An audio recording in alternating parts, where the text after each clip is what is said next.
Olá, sejam bem-vindos ao programa Espiritismo e Vida. Se você ainda não é inscrito aqui no canal, inscreva-se, deixe o seu like, compartilhe o vídeo. A gente sempre lembra da importância de compartilhar o vídeo, porque assim a gente contribui para que a mensagem espírita alcance um número maior de corações, levando esclarecimento, levando entendimento, consolando as dores, ajudando no reequilíbrio da criatura humana, para que nós possamos encontrar serenidade, tranquilidade para superar os nossos problemas, né? Então, vai lá, se você gostou, compartilha. Clica no sininho das notificações para você ficar por dentro das novidades que acontecem por aqui e nos acompanhe nas nossas redes sociais, no Instagram, no Facebook. E hoje, gente, eu trouxe aqui, claro, sempre pedindo a inspiração do nosso Mestre Jesus, pedindo a inspiração é, dos espíritos superiores, dos nossos mentores, para que a gente faça uma boa reflexão, não é mesmo? Hoje nós trouxemos um texto, um artigo que está na Revista Espírita, né, chamado Os Quatro Deveres. É o discurso do senhor Desquerot, né? Era um mecânico que falou ali para Allan Kardec em nome de um grupo de operários. E é interessante, me permitam ler algumas partes, porque realmente é muito interessante esse texto em que ele faz essa reflexão acerca dos quatro deveres. Vejam, ele começa dizendo assim: Senhor Allan Kardec, nosso caro mestre, em nome de todos os operários espíritas de Bordeaux, meus amigos e irmãos, permito-me erguer um brinde à vossa prosperidade. Embora já chegado a uma alta perfeição, que Deus vos faça crescer ainda nos bons sentimentos que vos tem animado até hoje, sobretudo vos faça crescer aos olhos do universo e no coração dos que, seguindo vossa doutrina, se aproximam de Deus. É uma homenagem a Kardec, não é? Nós, que somos do número dos que a professam, vos bendizemos no fundo do coração e rogamos ao nosso Criador para que vos deixe ainda mais tempo entre nós, a fim de que, quando vossa missão estiver terminada, já estejamos bastante firmes na fé para nos conduzirmos sozinhos, sem nos afastar do bom caminho.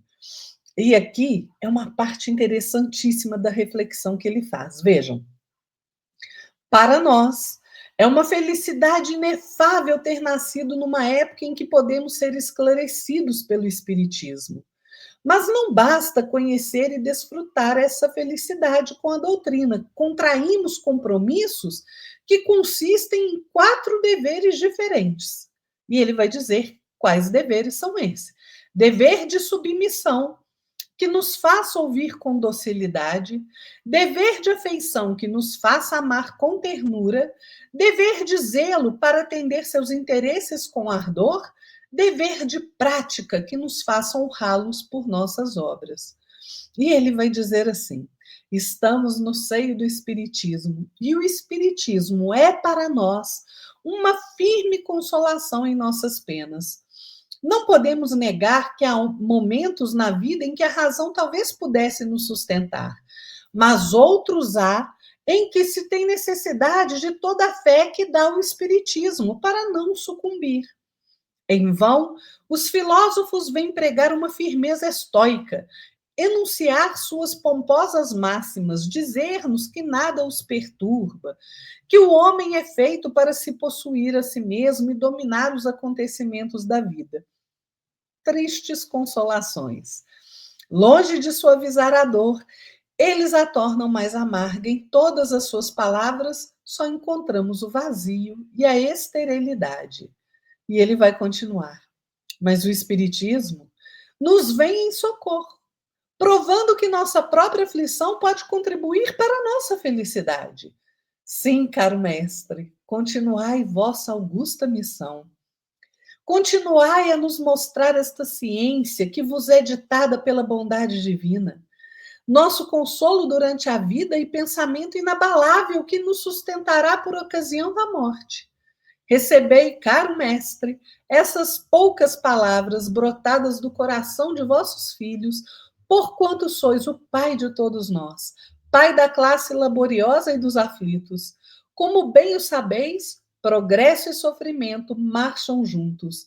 Mas quando o desespero oprimia os nossos corações, viestes trazer-nos força e coragem. Sim, ao nos mostrardes o Espiritismo, dissestes: irmãos, coragem, suportai corajosamente as provas que vos são enviadas e Deus vos bendirá. Sabei, pois, que somos apóstolos devotados e que neste século, como nos que se seguirão, vosso nome será abençoado pelos nossos filhos e pelos nossos amigos operários. É uma mensagem lindíssima, é uma carta que eles enviam a Kardec, né? O senhor Desquerot, porque eles se sentiram fortalecidos com os esclarecimentos da doutrina espírita. E quando ele fala de dever, não é? Nós temos que prestar atenção, realmente. Compreender o dever é extremamente importante para nós, né? Porque o que é o dever? É essa obrigação de fazer alguma coisa, né? Quer seja imposta por lei, seja pela moral, pelos usos e costumes, pela nossa própria consciência, né? É, então, é uma regra, né, de ação específica à qual nós devemos obediência, não é? Então, Leon Denis nos diz no livro Depois da Morte que o dever é o conjunto de prescrições da lei moral. Olha só, a regra pela qual o homem deve conduzir-se nas relações com seus semelhantes e com o universo inteiro. Então, o dever, a gente compreende que ele paira acima da humanidade, né? É o senso de dever, pessoal, que nos leva a, que nos inspira aos grandes sacrifícios, né? Então, o entendimento do dever é exatamente como Leon Denis diz. Às vezes é risonho para uns, é temível para outros, mas é sempre inflexível, né? Porque ele se ergue perante nós, nos apontando aí a escada do progresso, da evolução, não é? Então, se nós conseguirmos compreender que a nossa obrigação é com o bem, que nós devemos respeitar, promover, nutrir o bem comum, facilitar o bem de forma espontânea, aí sim nós vamos recolher na nossa caminhada simpatia, cooperação, não é? Por quê? Porque cada um de nós plasma os reflexos de si mesmo, né? Por onde nós passamos.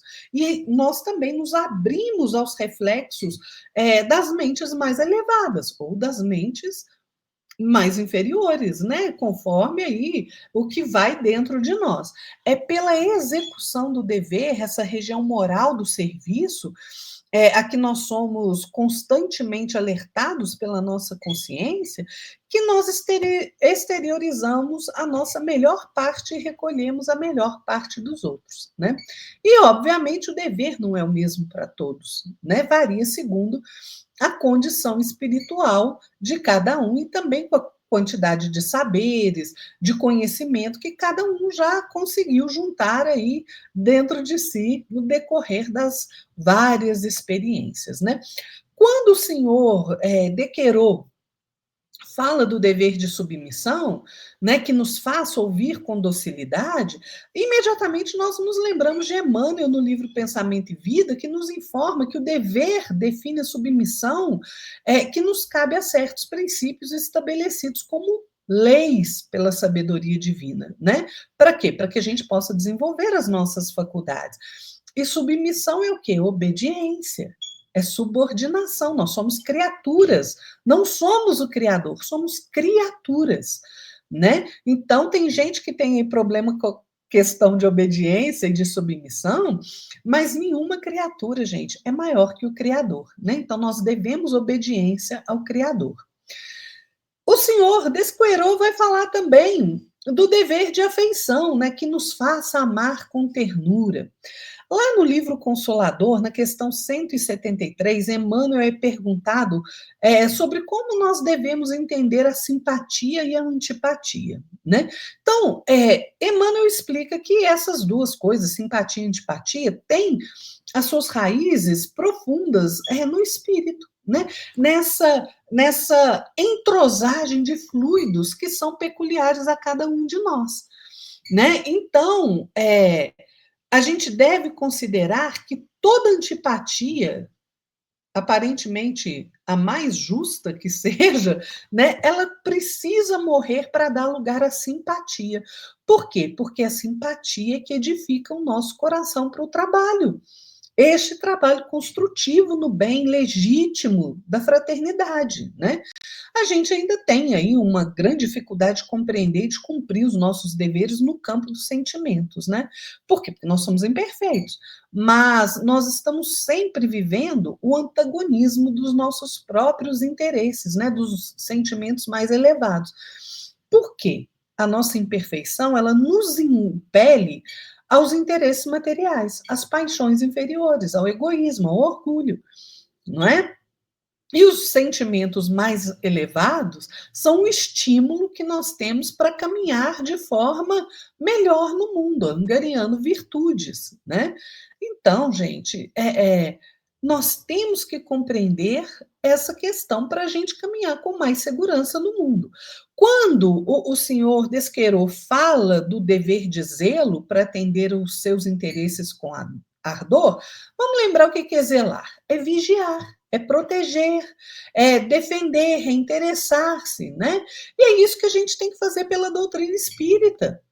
Não é? Leon Denis vai nos dizer no livro Depois da Morte que, por mais obscura que seja a condição do homem, por mais humilde que pareça a sua sorte, o dever lhe domina, enobrece a vida desta criatura, esclarece a razão, fortifica a alma. Leon Denis diz: ele nos traz essa calma interior, essa serenidade do espírito, mais preciosa que todos os bens da terra, e que podemos experimentar no próprio seio das provações e dos reveses, não é? O espírito Lázaro nos esclarece que o dever é a lei da vida. Então não adianta a gente teimar com o dever, gente. Nós temos que nos dedicar, nos esforçar para cumprirmos bem os deveres que são colocados diante de nós pela providência divina, né? E por último, o senhor Desquerô fala do dever de prática que nos faça honrá-la por nossas obras, né? Aí eu me lembro da passagem lá em Mateus 16, porque o Filho do Homem virá na glória de seu Pai com seus anjos, e então dará a cada um segundo as suas obras. O que são as obras? O que eu estou fazendo aqui? O que eu estou fazendo com o tempo que o Pai me concedeu nessa encarnação? Né? Será que eu estou tratando de me aperfeiçoar? Será que eu estou fazendo todo o bem que eu posso? Será que eu estou auxiliando de boa vontade? Então, vale lembrar, gente, que Jesus nos disse que pelos frutos nós seremos conhecidos. O que equivale a dizer que que as nossas próprias obras é que falarão por nós, né? Decretando assim a nossa ascensão, a nossa queda, a nossa bem-aventurança ou a nossa aflição, né? Como sentimos, como pensamos, como agimos, deveria ser do nosso maior interesse, né? A gente deveria prestar bastante atenção nessa questão. A gente não pode, nós não podemos nos esquecer que os nossos atos são as legítimas expressões de nós mesmos no mundo. Então, praticar é levar a efeito, é realizar. É o que a gente tem que fazer, né? Faze, como diz Emmanuel, faze o bem e a luz sorrirá em tua alegria, faze o mal e a dor chorará as tuas lágrimas. É uma questão de escolha, gente, de cada criatura. Fazer o bem ou fazer o mal, produzir bons frutos ou produzir maus frutos, não é? Então, entendendo esta mensagem belíssima, né, do senhor Desquerot, para Allan Kardec, a gente compreende que o dever é uma obrigação de todos os momentos. É condição imprescindível da nossa existência, né? É um poder, na verdade, ao qual nós nos sentimos indissoluvelmente ligados para a vida e para a morte, não é? E eu quero deixar aqui para nossa reflexão uma passagem de Leon Denis no livro Grande Enigma, que nos diz: de todos os pontos do espaço, de todos esses astros que brilham na extensão, partem vozes que nos chamam, as vozes dos nossos irmãos mais velhos. E essas vozes nos dizem: marcha, marcha, eleva-te pelo trabalho, faze o bem, cumpre o teu dever. Vem a nós outros que, iguais a ti, pensamos, lutamos e sofremos nesses mundos da matéria. Vem prosseguir conosco tua ascensão para Deus. Vamos compreender o dever, gente? E esta reflexão que o senhor Desquerro faz a respeito dos 4 deveres deve aí fazer parte das nossas reflexões com frequência. Fiquem todos na paz do nosso Mestre Jesus e até a próxima, pessoal. Tchau!